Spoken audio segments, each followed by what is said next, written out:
Hi everybody, I hope you are doing well. Today we will talk about how to fix or how to solve the problem of buffering on Google Meet. You click on settings,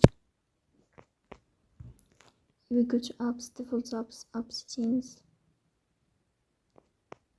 Here you will search about Google Meet and you will click in this page. You will go to first stop and you will click OK.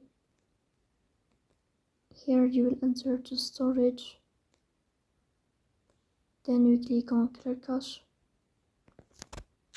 In the end you will turn off your phone and you will wait a moment to restart your phone again to fix that problem. So please don't forget to support us by like and subscribe. See you next time.